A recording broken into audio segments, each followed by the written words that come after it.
Court of Appeal is set to rule in the Masinga Jones versus GECOM matter on Thursday, July 30.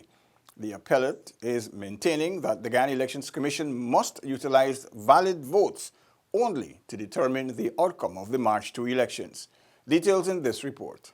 After an hours-long battle among lawyers on Saturday, the Court of Appeal will hand down its ruling on Thursday, either upholding the judgment of the High Court or determining, like a private citizen Masinga Jones, that the national vote recount is deeply flawed and that the Commission must only use the declarations of the 10 returning officers to decide the March 2 polls. Arguments on Saturday commenced with Trinidad-based Attorney Senior Counsel John Jeremy submitting that the elections body went beyond the Constitution when it introduced Order 60 of 2020, which guided the 33-day national vote recount.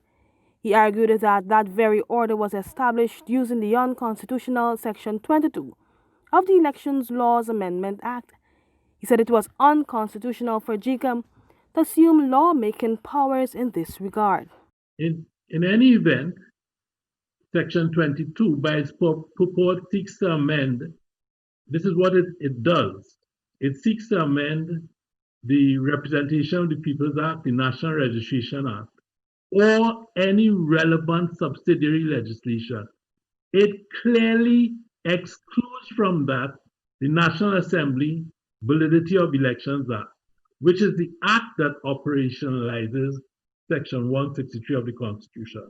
What the court downstairs could not do, what this court cannot countenance, is a wider interpretation of Section 22 than it purports to have.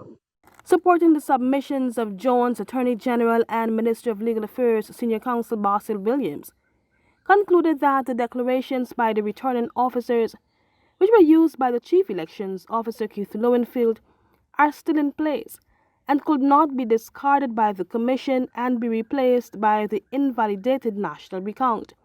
He said, unlike what has been purported by the Commission, the elections body must act only on the advice of the CEO. We respectfully submitting mutatis mutandis, Your Honors, that in this case, the chairman of the Elections Commission, whose position is merely formal, all being political election, simply to follow the advice given and act on it.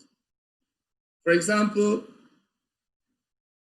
there's a danger of reading words into the constitutional provision. And all those words that were read in, the CEO can't act on his own. He's not a country, he doesn't have a constitutional mandate, etc. The law frowns on, the courts frowned on that type of insertion into the clear, plain, ordinary meaning of constitutional provisions. Masinga Jones, through her battery of lawyers, have been arguing that the Elections Commission had erred when it ordered its CEO to overlook Guyana's supreme law and present a report based only on the recount numbers, when the entire process agreed to by both President David Granger and opposition leader Barda Jagdeo unearthed massive irregularities. The appeal by Jones is being heard by President of the Appellate Court Justice Don Gregory and Justice Rishi Prasad, along with High Court Judge Priyas Unirain Bihari.